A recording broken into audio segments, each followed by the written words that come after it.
Boa noite. Sejam todos bem-vindos ao terceiro dia de atividades da 15ª Semana de Museus. Agradecemos a presença da professora doutora Andréia Silva Domingues, pró-reitora de pós-graduação e pesquisa da Univas, o professor mestre Cleiton Antônio da Costa, representando a coordenação do curso de História da Univas. Destacamos ainda a participação dos alunos e professores do curso de História da Univas. Para a abertura da noite de hoje, convidamos a Companhia de Reis Grupo Já. O grupo é do bairro dos Afonsos e está formado há 6 anos.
Ai do Divino Espírito Santo.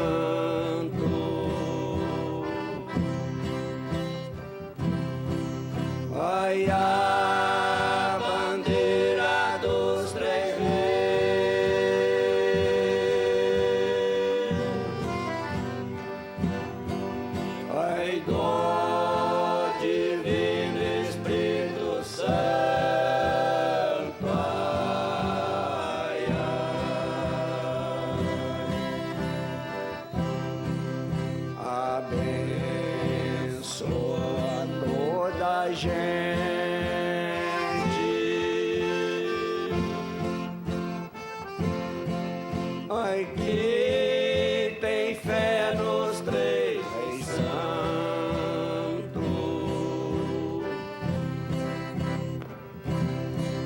abençoa toda a gente.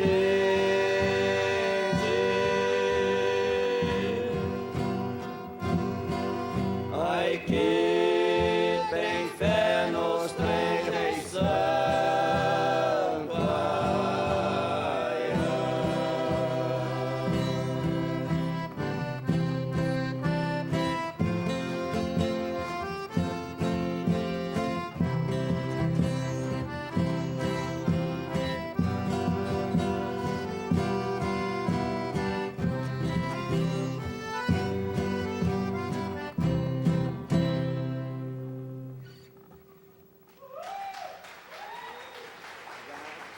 Obrigado, gente.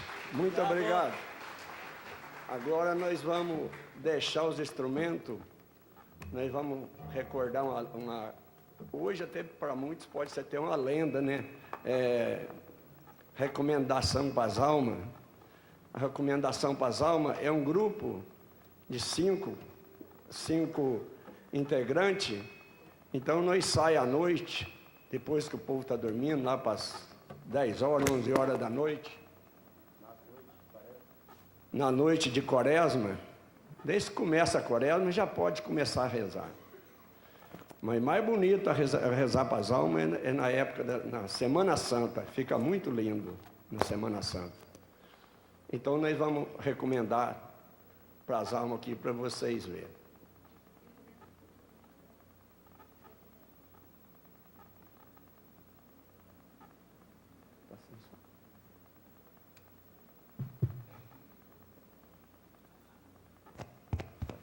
Recomendar as almas significa um ato de penitência e temor a Deus, um grupo folclore que, com matraca, acorda as famílias para rezar e cantar junto.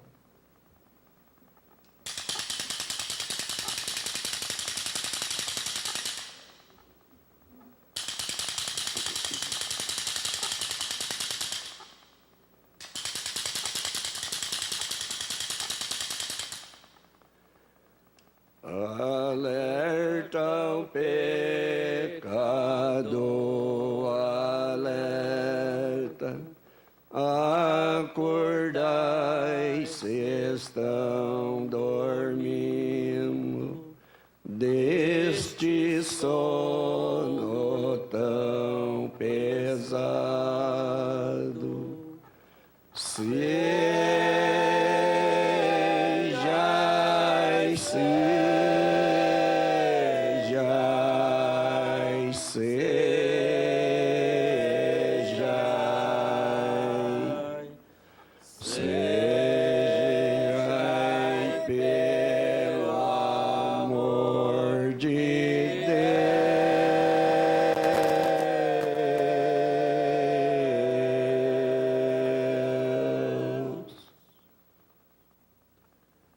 Reze lá, ó Pai nosso, junto com Ave Maria, por nosso Senhor Jesus Cristo.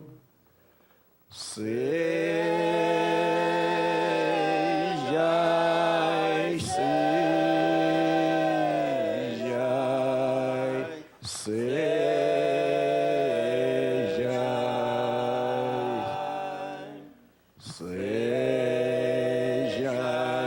pelo amor de Deus.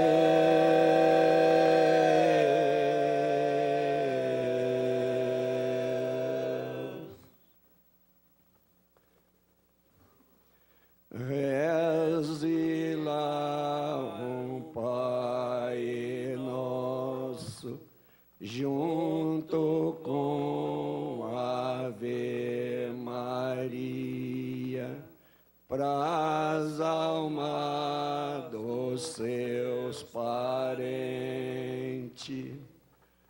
Sejai, sejai, sejai,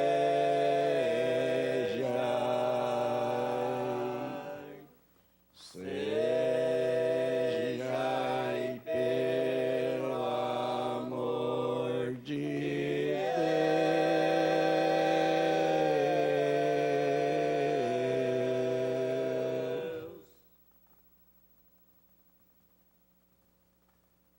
Reze mais um Pai Nosso, junto com Ave Maria, pras almas do purgatório.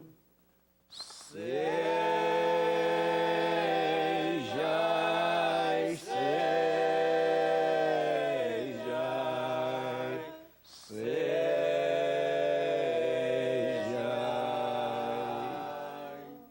sejai,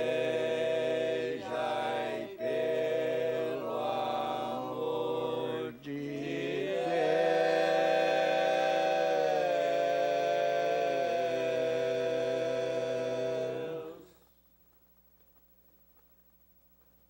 Louvemos a Deus por todas as almas e por Jesus Cristo santificado. Sejai, sejai, sejai,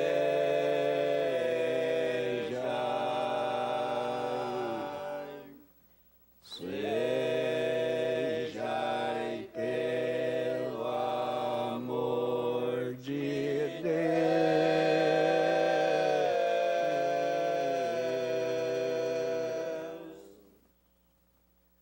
E no final que nós reza, faz esses 3 pedidos para as pessoas lá dentro da casa rezar, aí nós reza uma oração.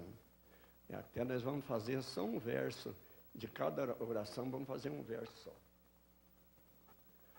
Louvando a Maria, o povo fiel, a voz repetida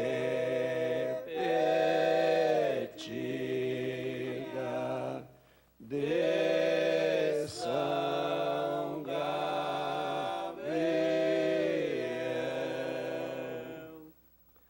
Ave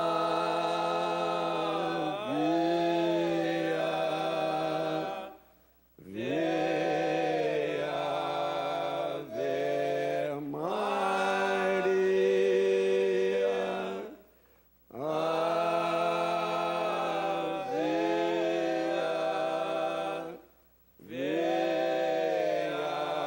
Ave Maria. Essa oração é da Louvando a Maria. Agora nós vamos rezar o bendito. Bendito louvado. Bendito, louvado seja, bendito,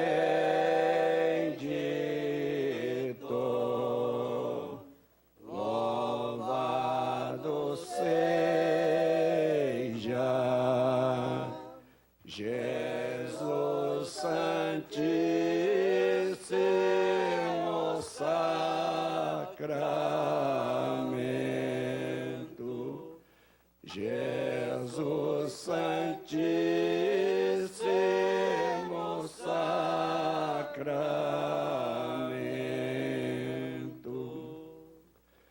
os anjos, todos os anjos,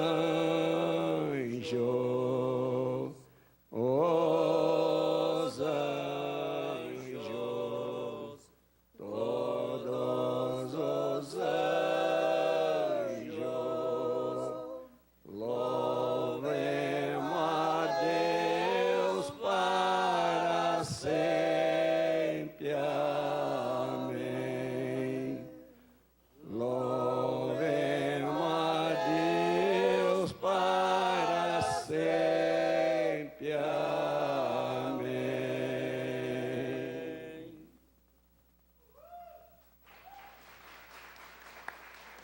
gente. Obrigado.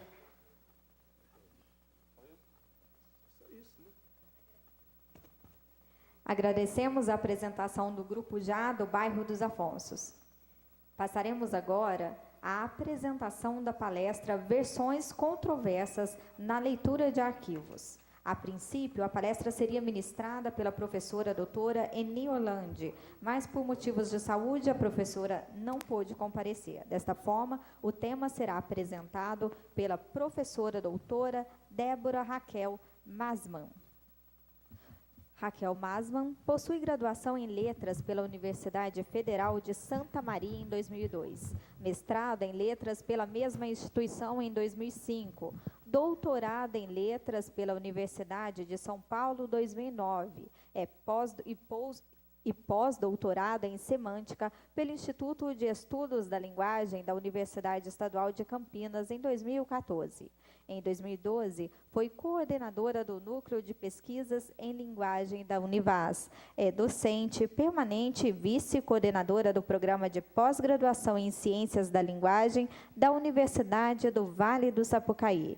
Tem experiência em teorias linguísticas, principalmente na área de semântica, análise de discurso, retórica e argumentação. Suas pesquisas destacam-se pelo interesse em diferentes discursos, sobretudo o discurso jurídico, o discurso político e o discurso midiático, entre outros. Convidamos então a professora doutora para a condução da palestra.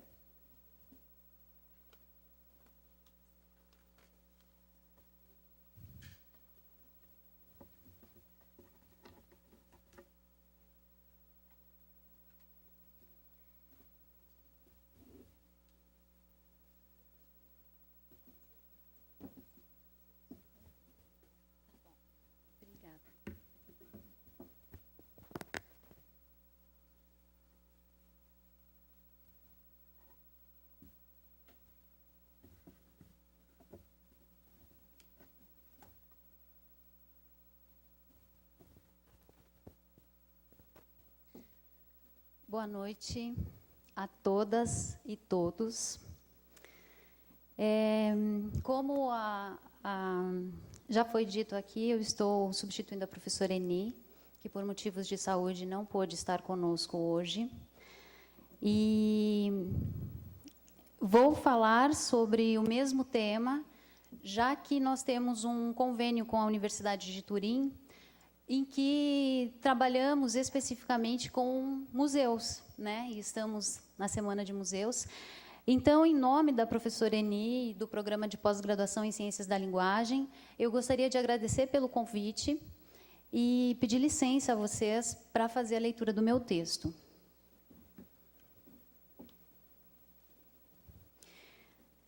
Versões controversas na leitura de arquivos.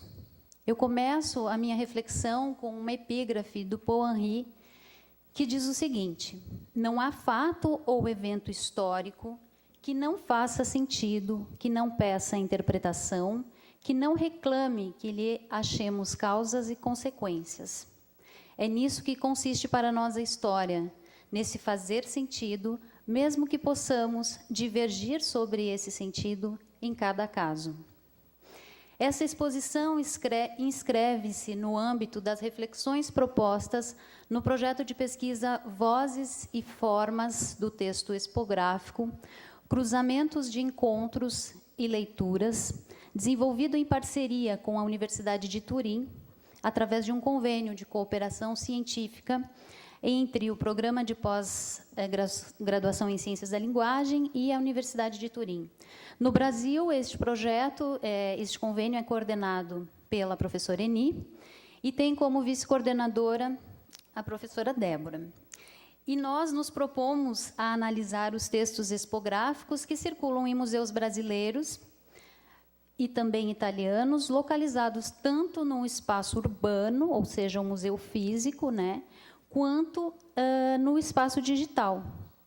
E aí, dentre os museus que nos interessam, né, museus históricos institucionais, museus etnoantropológicos, museus artístico-culturais e etc. A pesquisa que eu desenvolvo neste projeto interessa-se especificamente pelo Museu Penitenciário Paulista. Minha escolha por este museu justifica-se pelo fato de que, em 2017, completam-se 25 anos de um episódio que marcou profundamente a história do sistema penitenciário do Brasil. Foi aquele embate do Carandiru, que aconteceu em 1992, e todos nós já ouvimos, pelo menos, falar, se não é que acompanhamos isso, pelo menos pela TV. Então, tratar de versões controversas na leitura de arquivos, eu trago, então, essa proposta da gente refletir um pouco sobre o Museu Penitenciário Paulista. Ele fica no antigo espaço que era o Carandiru, como vocês podem ver aí no mapa que eu trouxe. Ele fica numa pontinha do que hoje se chama Parque da Juventude. Os prédios que compunham o complexo do Carandiru foram demolidos em 2002, alguns deles, e nesse espaço urbano, hoje, nós temos um parque que se chama, então, Parque da Juventude. Depois, mais adiante, eu vou falar um pouquinho sobre isso. Mas aí, para a gente começar um bate-papo aqui, né, para a gente quebrar um pouco esse protocolo, eu gostaria de provocá-los com a seguinte pergunta: o que é um museu para vocês? Quais são as definições mais frequentes de museu? E aí vocês vão me dizer, nossa, um museu é X, é Y. Todos nós temos uma definição para museu. Mas será que a gente consegue, em poucas palavras, definir o que é um museu? Eu convido, então, a assistir um vídeo de 2 minutos, é coisa rápida, para a gente pensar um pouquinho o que é um museu.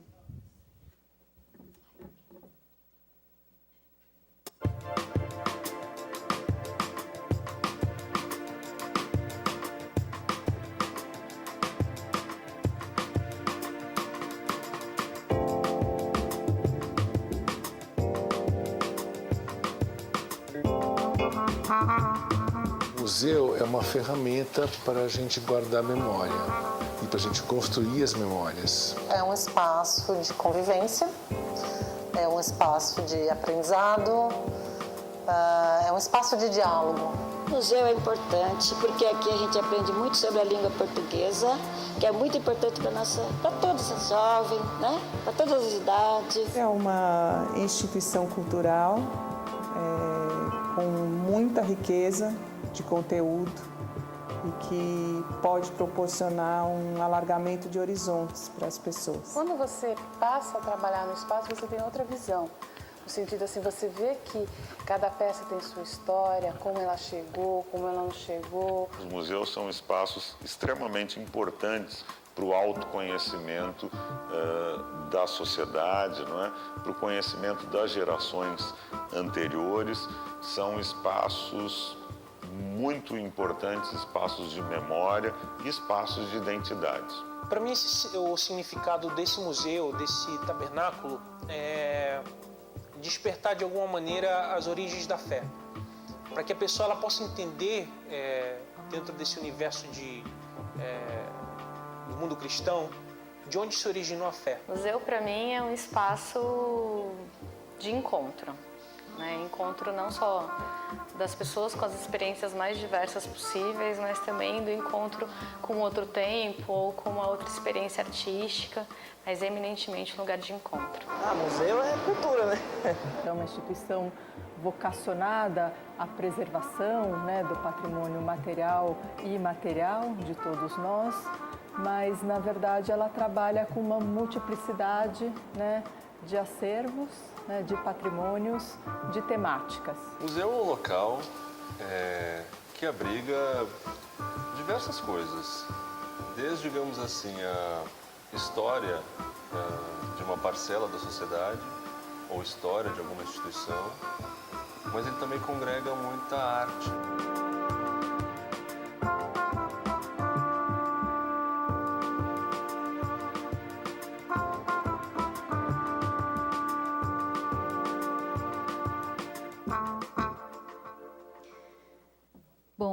neste pequeno vídeo, nós rapidamente tivemos a oportunidade de visualizar, de ouvir, enfim, e de pensar sobre algumas definições de museu que certamente, se alguém aqui fosse tentar responder o que é um museu, qual é o sentido de museu para vocês, apareceriam aí nas respostas ferramenta de guardar e construir memória, espaço de convivência, de aprendizagem e de diálogo, instituição cultural com riqueza de conteúdo que proporciona alargamentos de horizontes, espaço para o autoconhecimento da sociedade e das gerações anteriores, espaço de memória e de identidade, espaço de encontro de pessoas, encontro com outros tempos, com outras experiências artístico-culturais, espaço de cultura e de história, instituição de preservação do patrimônio material e imaterial,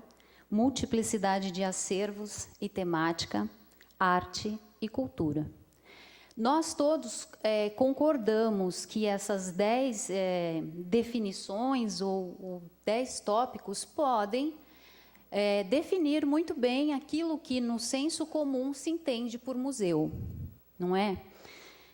Bom, as definições do vídeo, então, elas têm justamente no senso comum o seu lugar de ancoragem. Isso significa que elas não estão necessariamente sustentadas por uma experiência, por uma perspectiva científica, sustentadas, amparadas aí em um domínio teórico, em uma ciência ou em uma disciplina cujo objeto de estudo seja justamente o museu.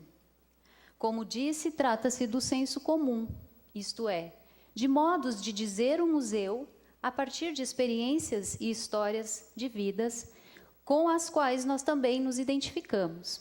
Todos nós aqui sabemos o que são museus e temos o que dizer sobre eles.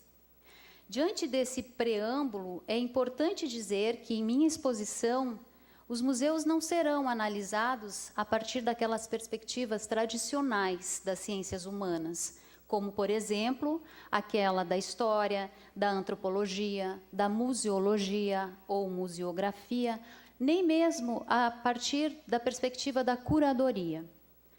Não tenho nenhuma ressalva em relação a essas disciplinas, que, obviamente, muito contribuem para a organização e manutenção de museus mundo afora. E aí vocês devem estar perguntando, mas afinal, né, o que ela entende por museu? De minha parte, então, gostaria de fazer o nosso debate avançar cientificamente, expondo o meu ponto de vista teórico, que é aquele das ciências da linguagem, em que o museu é compreendido como um espaço simbólico, um espaço de linguagem e, consequentemente, de significação.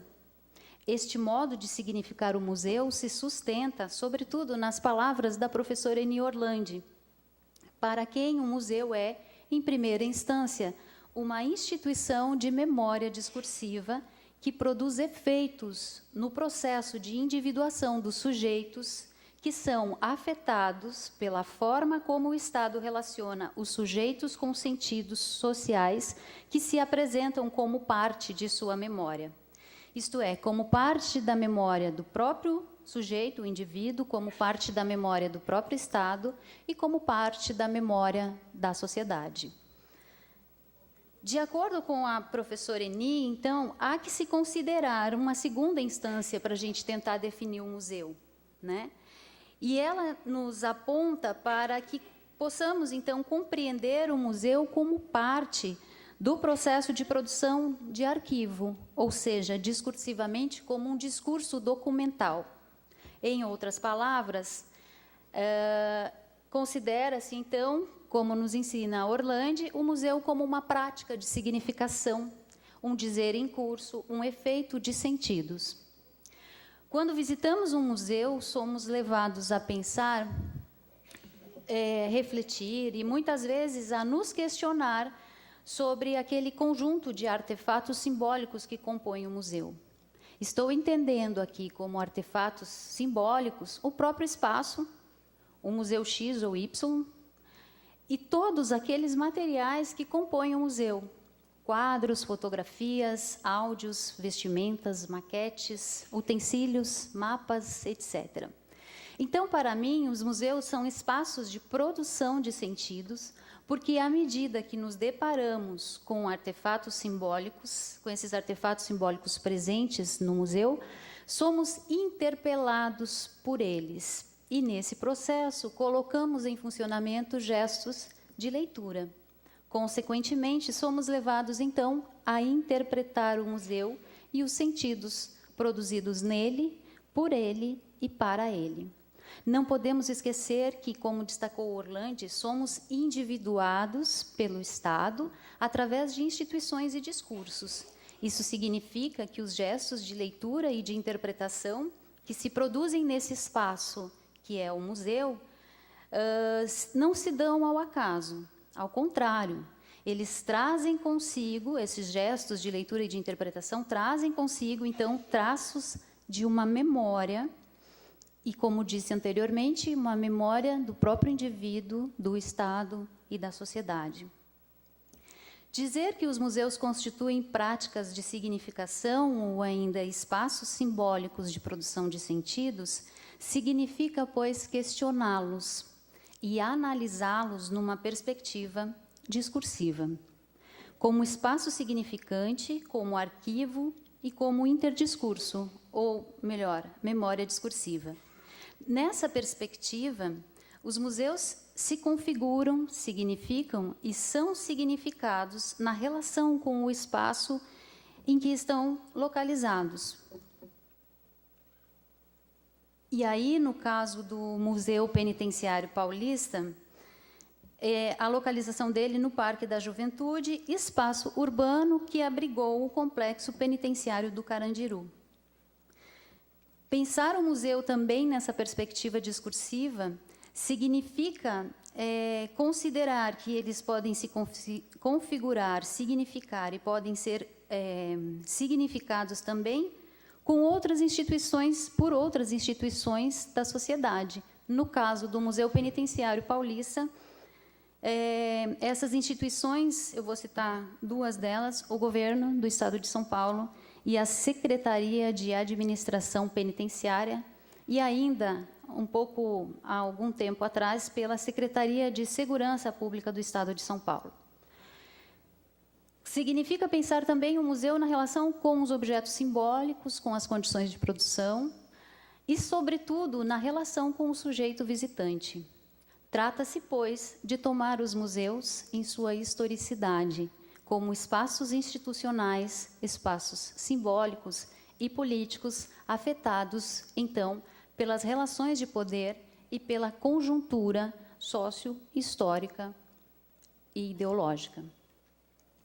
Nesse sentido, trabalhar aqui, então, com versões controversas na leitura de arquivo, implica, pois, considerar o museu nesta dupla designação que nos ensinou Orlandi, aquela como instituição e aquela como parte do processo de produção de arquivos, ou seja, de produção desse discurso documental. Nessa perspectiva, Nessa perspectiva, é mister tomar, então, a noção de arquivo como basilar para esta reflexão. Eu inscrevo-me, assim, quando tomo essa noção de arquivo, no grupo de analistas de discurso para quem esta noção é uma noção absolutamente importante, é uma questão teórica fundamental. Então, é importante não confundir a noção de arquivo com aquela de acervo. O acervo, um conceito muito comum para, por exemplo, historiadores, museólogos e curadores, pode ser descrito como um espaço de registro da memória histórica organizado por uma instituição. Em outras palavras, o acervo representa um conjunto de materiais, documentos, objetos e outros artefatos simbólicos que foram mapeados, classificados, preservados e armazenados por uma instituição X sobre determinado assunto ou época. Trata-se, pois, de um conjunto de materiais ou de coleções que foi organizado por alguém sobre alguma coisa com objetivos muito específicos. Estes objetivos podem ser de caráter bibliográfico, artístico, fotográfico, científico, histórico, documental, entre outros. A noção de acervo já traz consigo um filtro, uma interpretação, um olhar direcionado. Ele é reflexo passivo de uma realidade institucional. O arquivo, por sua vez, dentro de sua forma material e da heterogeneidade que lhe é constitutiva, é ordenado por sua abrangência social, como nos ensinam Guillemot e Maldidier. Então, de acordo com esses autores, o arquivo não é um simples documento no qual se encontram referências. Ele permite uma leitura que traz à tona dispositivos e configurações significantes. Como destaca Péchet, o arquivo é um campo discursivo de documentos pertinentes e possíveis sobre uma questão. Vejam bem, eu disse documentos pertinentes e possíveis para uma questão. Isso significa que não é qualquer documento, que não é qualquer assunto que pode ser pertinente, e não é também qualquer documento sobre aquele assunto que pode se considerar pertinente.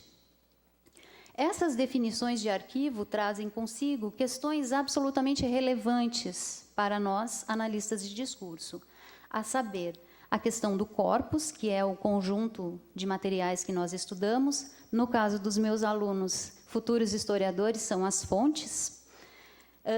E também a questão da leitura. O corpus, que é esse conjunto de documentos ou de formulações, ele já é resultado de um processo de interpretação do discurso. E esse é o resultado desse processo de interpretação do discurso na sua relação com as condições de produção, ou melhor, na relação com a materialidade da língua, com a história e com o real. Já em relação à questão da leitura do arquivo, o Péchet destaca que pode haver maneiras diferentes ou mesmo contraditórias de ler o arquivo. Isso porque a leitura do arquivo parece produzir um efeito de deslocamento neste entremeio do sentido estabilizado e do sujeito a equívoco. Trata-se, pois, do trabalho da interpretação, ou ainda, como destaca Orlandi, trabalho da memória em perpétuo confronto consigo mesma. E é neste confronto da memória com a memória, neste confronto da cultura do literário, que é o sujeito à interpretação, e o confronto do científico, que são os sentidos estabilizados, que se aloja o vai e vem da interpretação, dos gestos de leitura e da força do imaginário. Tem-se, assim, que as versões controversas na leitura de arquivos são, pois, produzidas pela relação de interpretação que resulta da triangulação arquivo, sujeito e sentido. Essa leitura controversa é o indício do funcionamento do político na linguagem, da contradição, da divisão dos efeitos de sentido, como nós veremos logo mais adiante. É importante, então, a partir dessas considerações teóricas, que podem parecer para alguns um pouco mais densas e um pouco mais pesadas, mas elas são necessárias para a gente passar para a próxima etapa, que é justamente pensar o Museu Penitenciário Paulista.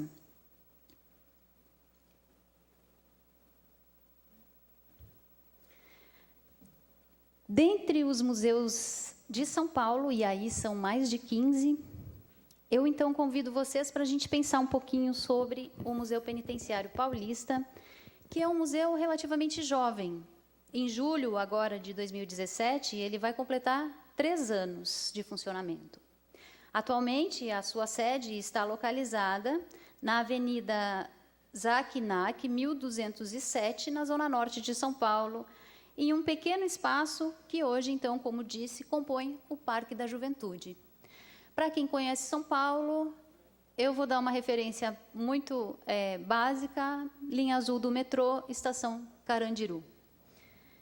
este espaço, este mesmo endereço, abrigou por muitas décadas o complexo penitenciário do Carandiru, que era composto, vejam bem, pela Casa de Detenção Professor Flamínio Fávaro, pela Penitenciária do Estado, pela Penitenciária Feminina da Capital e pelo Centro de Observação Criminológica, o COC. Toda essa estrutura, então, ela estava distribuída em 9 pavilhões. E, justamente, esse complexo, que ficou conhecido como o Complexo do Carandiru, aí a gente tem uma imagem, né, desse espaço urbano, dessa época em que nós temos esses diferentes, a Casa de Detenção, a Penitenciária do Estado, a Penitenciária Feminina, né? Essa imagem, eu acho que representa bem o que existia ali nesse espaço que hoje é o parque. Então, o Complexo do Carandiru acabou sendo palco de um dos acontecimentos mais trágicos do universo prisional brasileiro, tanto por questões jurídicas e de segurança pública, quanto por questões culturais e sociais. Quem de vocês nunca ouviu falar do que aconteceu em 1992 na Casa de Detenção do Carandiru? O episódio deixou suas marcas na história.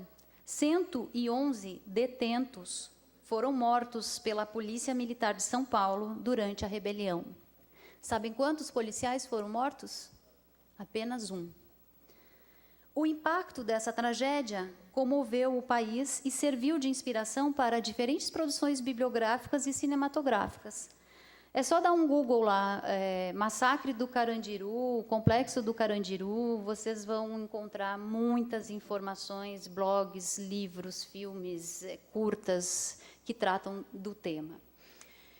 Então, dos 9 pavilhões que compunham esse complexo penitenciário, hoje nós temos a seguinte configuração. 5 deles foram implodidos a partir de 2002. 2 deles são ainda ocupados pela penitenciária feminina. E 2 foram reformados para abrigar a Biblioteca do Estado de São Paulo e a Escola Técnica Carandiru. Dentro da Escola Técnica do Carandiru, nós temos um memorial sobre o que lá se diz o motim de 1992. Na tentativa de acessar, né, esse memorial, eu tomei conhecimento de que ele não está aberto ao público. No entorno, então, dessas instalações, encontram-se espaços de lazer para a comunidade, compondo, assim, o Parque da Juventude. Aqui a implosão, né, de um dos pavilhões, a reforma, e aqui, atualmente, o espaço urbano, que antes era o espaço do Carandiru. O que eu estou querendo mostrar? Nós tínhamos um espaço aí, que era o Complexo do Carandiru, que tivemos esse embate, né, que marcou a história do Brasil, sem dúvida nenhuma. E hoje nós temos um parque. E nesse parque nós temos, o governador na época, se eu não estou enganado, era o Mário Covas. E nesse parque, no espaço do pavilhão 9, que é o pavilhão em que aconteceu essa invasão da polícia, né, depois de uma rebelião dos presos, nós temos hoje um monumento para comemorar a paz, e esse monumento fala dos grandes feitos do então governador em 1992. Pois, no Complexo Penitenciário do Carandiru, no mesmo endereço, no mesmo espaço urbano em que aconteceu este episódio marcante do sistema penitenciário brasileiro, que o Museu Penitenciário Paulista está situado. Essa localização já produz sentidos para este museu na sua relação com a história e com a memória da cidade de São Paulo. Segundo o site do museu, a localização é estratégica, por se tratar de lugar histórico para o sistema penitenciário paulista. E aí eu pergunto a vocês, já num gesto inicial de análise sobre essas versões controversas na leitura de arquivo, local estratégico para quem? E por quê? Para que se esqueça o que aconteceu ali, na medida em que eu coloco um parque, eu estou apagando, silenciando, né? Ou para que aquele episódio seja lembrado pela sociedade, a fim de que confrontos como aquele não se repitam. E aí, tomando, né, essas duas questões, eu fui em busca de informações que me levassem, de alguma maneira, a confirmar uma tese ou outra, né? Este endereço, então, que é o espaço do Carandiru, ele faz já significar um museu penitenciário na sua relação com a cidade de São Paulo e produz sentidos no percurso dos sujeitos no espaço urbano. O que foi, afinal, o Carandiru? Que memória de sentidos este espaço urbano põe em funcionamento? Qual é a relação do museu com este espaço em que ele está instalado? O que, simbolicamente e discursivamente, tem da cidade de São Paulo neste museu que, segundo também o site, a proposta é guardar a memória, né, e a história do sistema penitenciário paulista. O museu foi, então, inaugurado em julho de 2014. E, como acabei de dizer, a proposta é exibir o acervo, olha o acervo aí, relacionado à ressocialização e à cultura prisional, e propiciar a reflexão sobre a história penitenciária e sobre a pena.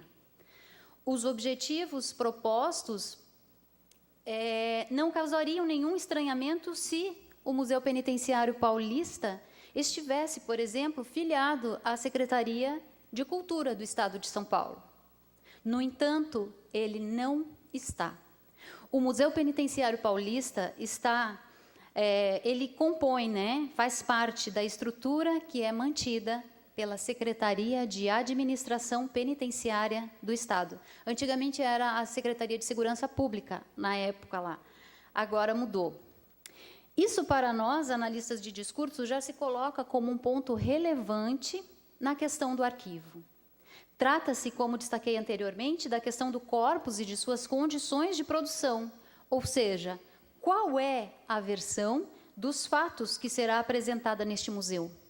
Aquela do Estado, de quem invadiu o Carandiru, ou aquela dos detentos, ou das famílias dos detentos? Esse questionamento se inscreve certamente no que nós chamamos de pergunta retórica.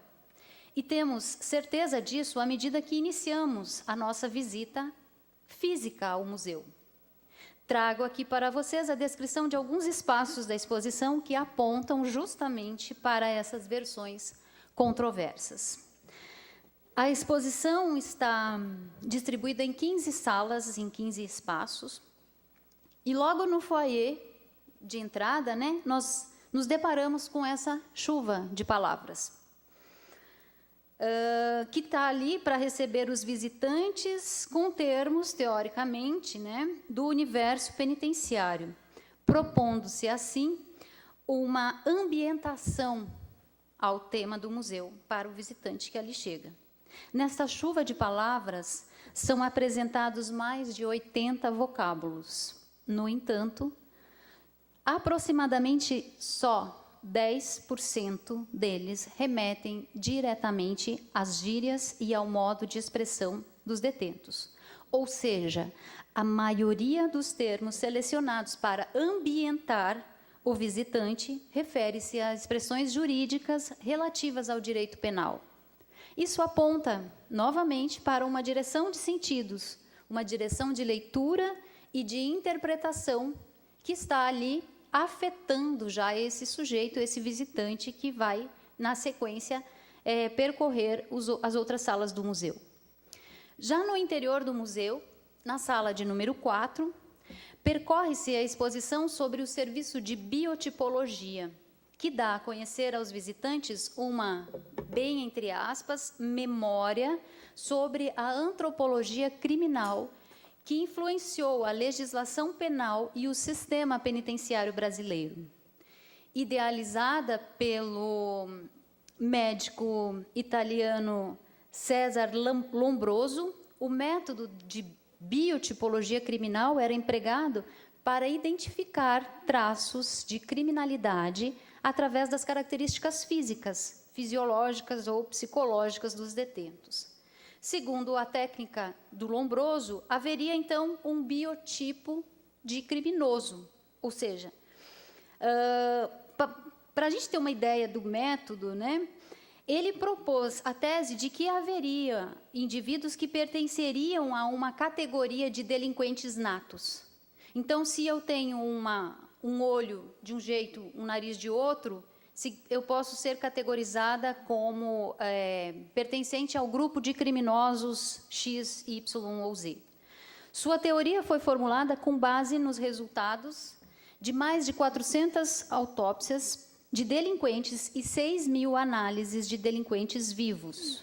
Dentre as características corporais dos indivíduos delinquentes estariam protuberâncias occipital, órbitas grandes, testa arcada, arcos superciliares excessivos, zigomas salientes, prognatismo inferior, nariz torcido, lábios grossos, arcada dentária defeituosa, braços excessivamente longos, mãos grandes, anomalias nos órgãos sexuais, orelhas grandes e separadas. As características anímicas, segundo o autor, são insensibilidade à dor, tendência à tatuagem. Então, quem anda com tatuagem, veja aí, hein? Cinismo, vaidade, crueldade, falta de senso moral, preguiça excessiva e caráter impulsivo. E aí eu trouxe o que está exposto lá, né? Aqui anteriormente a gente tem a mesa de medição e a cadeira que eram utilizadas. Isso foi utilizado no Brasil a partir de 1939, 1940, para se categorizar mesmo os presos, né, os detentos, a partir dessas características da biotipologia. E aí, aqui tem uma descrição, né, de como seria o criminoso X, Y ou Z. É com base, então, nesse método que, em 1939, o Serviço de Biotipologia Criminal foi proposto e passou a funcionar em 1940. E aí eu trago uma informação que, para mim, é relevante, no governo de Adhemar de Barros. E esse período, 1940, é um período em que o Brasil vivia a era Vargas, né, a ditadura de Getúlio Vargas, que foi, inclusive, quem autorizou a construção desse complexo penitenciário. A função do Serviço de Biotipologia Criminal era, então, fazer a medição dos detentos brasileiros e categorizar seus traços conforme as especificações de criminalidades propostas por Lombroso. Características físicas comuns aos sujeitos serviriam para classificá-lo em função dos crimes e contribuiriam para determinar a penalização. Segundo essa perspectiva, haveria um pré-construído físico e biológico da delinquência. Obviamente que as teses de Lombroso foram rechaçadas posteriormente em função de novas correntes do direito penal e também por novas correntes das ciências humanas de um modo geral. E aí eu cito aqui Vigiar e Punir, do Foucault, em que ele rechaça absolutamente essa perspectiva do Lombroso. Mas a questão é que no Brasil isso funcionou e funcionou durante muito tempo. A questão que fica, então, é por que dedicar um espaço tão grande neste museu para a visibilidade dessas técnicas? Qual é o objetivo de expor os materiais, as imagens e os textos expográficos sobre Lombroso e sua técnica sem um questionamento ou uma reflexão crítica? Porque a técnica ela é absolutamente determinista. Por que não fazer, então, uma exposição sobre outras correntes do direito penal que tratam especificamente da criminalização? Que memória e que sentidos estão sendo arquivados nesta seção do museu? Por que não há qualquer menção sobre o descrédito dessa técnica nos anos subsequentes a 1940? Numa conversa informal com o diretor do museu, ele ressaltou com entusiasmo o fato de ter um espaço bem considerável do museu a uma espécie de memorial a Lombroso. Observa-se assim, então, por esta visita inicial ao Museu Penitenciário, que há um percurso de sentidos institucionalizados e imposto ao visitante. há, aparentemente, apenas uma memória sobre o sistema penitenciário paulista, aquela institucionalizada no e pelo museu. A mesma memória que está, por exemplo, exposta no site do Museu Penitenciário Paulista, na seção intitulada Memória Oral. Ao clicar no ícone Áudio Acervo ou Memória Oral, nós somos conduzidos, e aí eu trago um print da página do museu, a outra página em que se pode acessar 4 áudios distintos, que estão assim categorizados. Primeiro, Ligeirinho, agente penitenciário. Segundo, senhor Luiz Camargo Wolfman, o Luizão, coordenador do sistema penitenciário. Terceiro, senhor Maurício Guarnieri, diretor técnico 3. Quarto, senhor Lourival Gomes, secretário da administração penitenciária. Observem que nesta lista de sujeitos que têm o direito a falar, né, o direito à palavra, aqueles cuja voz e história deve ser registrada, não há nenhum detento que tem direito à voz. E eu fui, quando eu vi memória oral, como eu também atuo no curso de História, eu fui rapidamente em busca dessa memória oral. Eu queria ouvir o que quem vivenciou o massacre do Carandiru tinha a dizer. Não encontrei. A voz que deve ser ouvida, registrada e armazenada neste arquivo online da instituição é aquela dos agentes, administradores, coordenadores e diretores que em algum momento prestaram seus serviços ao sistema penitenciário paulista. Por que não se registrou o depoimento dos detentos ou de seus familiares? Eles não teriam nada a dizer? Ou será que apresentariam outras versões para a história penitenciária paulista? Seus depoimentos trariam outros olhares, outros pontos de vista e outros sentidos para o sistema carcerário? Outro espaço do museu que trago para refletir com vocês é aquele em que se apresenta a linha do tempo do Complexo do Carandiru. Neste painel, temos a representação de momentos que marcaram a história da instituição, como vocês podem acompanhar aí no slide, desde o lançamento até o lançamento da pedra fundamental, que foi em 1911, até a implosão dos pavilhões e a inauguração do Parque da Juventude em 2002 e 2003, respectivamente. Neste eixo temporal, aí vocês estão vendo a segunda parte, o ano de 1992 chama a nossa atenção. Chama por quê? Pelo modo como é descrito.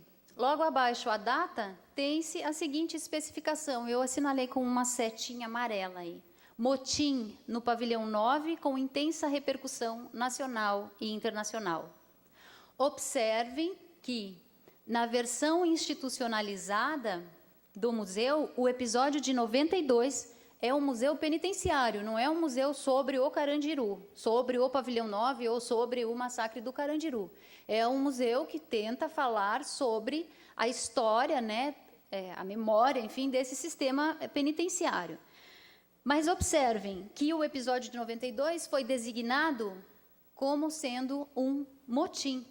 Só para lembrá-los, motim, de acordo com o dicionário Michaelis, é uma manifestação popular de rebeldia contra qualquer autoridade, perturbação da ordem social, levante, rebelião, revolta, turbulência.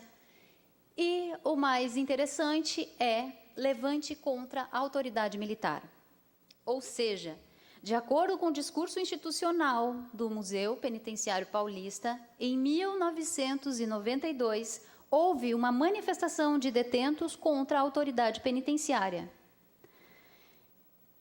Isso, e apenas isso. Não se fala que essa rebelião ela se deu porque o Carandiru abrigava mais de 80 mil detentos. Não tem referência nenhuma sobre os motivos. No discurso documental exposto nessa linha do tempo, não há também referência sobre a invasão da polícia militar no pavilhão 9. Não há referência alguma sobre os 111 detentos que foram mortos. e não há também referência alguma sobre o desfecho do que se chamou de motim. Este apagamento de fatos históricos que aí estão a reclamar sentidos, como disse Paul Henri na nossa epígrafe, produz seus efeitos para a utilização do termo motim. Este põe em funcionamento relações de força e de poder no discurso, isto é, o uso da palavra motim inscreve esse dizer na posição sujeito da autoridade, ou seja, do Estado. Observa-se, assim, que quem está sendo representado nesse museu é o Estado, o discurso dominante, o discurso de poder, que vem institucionalizar, preservar uma versão da memória sobre o Carandiru 1992. E aí o meu recorte agora especificamente é esse ponto da linha do tempo. Essa memória representada e institucionalizada no e pelo museu promove um efeito de apropriação do dizer, isto é, faz parecer que o dizer sobre o acontecimento de 92 é propriedade exclusiva do Estado e da Secretaria de Administração Penitenciária, entidades que, por acaso, são as mantenedoras do museu. A única versão a ser posta em circulação seria aquela do motim. Como ensina Orlandi, o dizer não é propriedade particular. Mas é isso que acontece quando a memória é institucionalizada, sobretudo pelo Estado. A fim de provocá-los um pouquinho mais, eu proponho a gente fazer uma alteração da palavra motim para a palavra massacre. Vejam que quando nós dizemos o massacre do Carandiru, outros efeitos de sentido são postos em funcionamento e permitem visualizar outras posições sujeito, outras versões para o arquivo que desestabilizam este discurso institucional. De fato, a substituição proposta traz consigo sentidos que vêm pela história, sem pedir licença, e vão se entranhando na sua relação com a memória e com o arquivo, pelas filiações de sentido que foram sendo constituídas em outros dizeres sobre o Carandiru. Outras versões e outras vozes passam, então, a ser audíveis. É, pois, nesta historicidade, neste ir e vir dos discursos e da língua, que a leitura do arquivo vai se mostrando controversa. Dito de outra forma, a contradição, o dissenso, a divisão de sentidos na leitura do arquivo resulta, como diz Orlandi, do jogo da língua que vai se historicizando aqui e ali, indiferentemente, mas marcada pela ideologia e pelas posições relativas ao poder. E aí, com essa provocação, eu já me encaminho para um encerramento, dizendo que essa proposta, é justamente de pensar o museu não só como uma instituição, como eu disse lá no começo, mas também como uma prática de significação, como parte de um processo de produção de arquivos. Orientados, então, por essa perspectiva teórica, compreendemos que a construção do museu penitenciário num espaço marcado por relações de força, violência, dor e morte poderia servir para a ressignificação da memória e história da sociedade, dos sujeitos, do Estado e do próprio espaço urbano. Desse modo, o espaço urbano e o museu constituiriam, como disse Nora, lugares de memória e representariam pontos de atualização e de ressignificação do discurso de e sobre o Carandiru. Entretanto, o projeto e o discurso documental que circula neste museu não abre possibilidade para novos e outros sentidos. A história e a memória do discurso penitenciário representados naquela exposição parecem ter só uma versão, aquela do Estado, da instituição. Trata-se, como diz Orlandi, da memória de arquivo, que é aquela que não se esquece. É a memória que se institucionaliza e é arquivada. A questão que fica é, se a memória do museu é aquela que não se esquece, o que foi que ficou silenciado no arquivo do Museu Penitenciário Paulista? Não podemos esquecer das palavras do Paul Henri na epígrafe desta apresentação. Não há fato ou evento histórico que não faça sentido, que não peça interpretação, que não reclame que lhe achemos causas e consequências. É nisso que consiste para nós a história, neste fazer sentido, mesmo que possamos divergir sobre esse sentido em cada caso. Muito obrigada.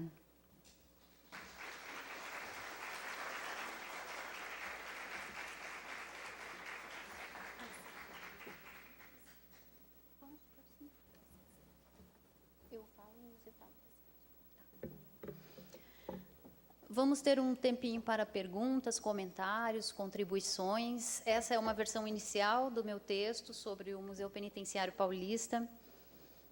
Há muitas coisas para se pesquisar lá, eu estou constituindo ainda o meu corpus. E, enfim, estou aqui para a gente debater e pensar.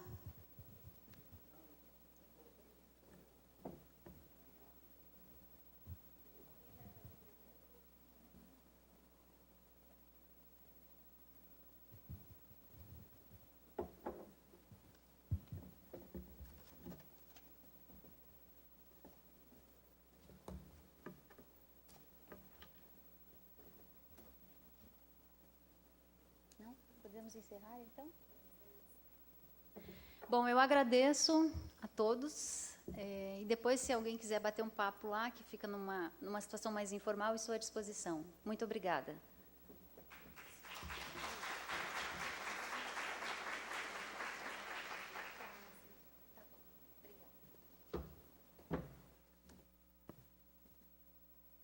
Agradecemos a apresentação da professora doutora Débora Raquel Masman e convidamos o senhor Mauro Guide Albert, estagiário do Museu Tony Toledo, para realizar a entrega do certificado de participação à professora.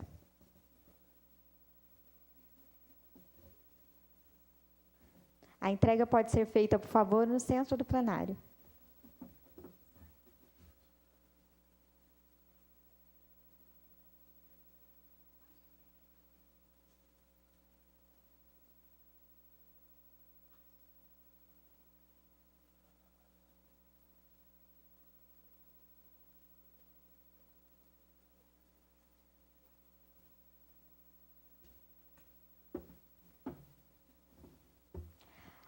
Agradecemos ao Programa de Pós-Graduação em Ciências da Linguagem da Univas.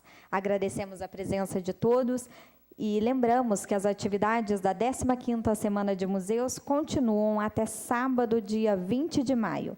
A programação pode ser conferida no site da Câmara e também no museu. Boa noite.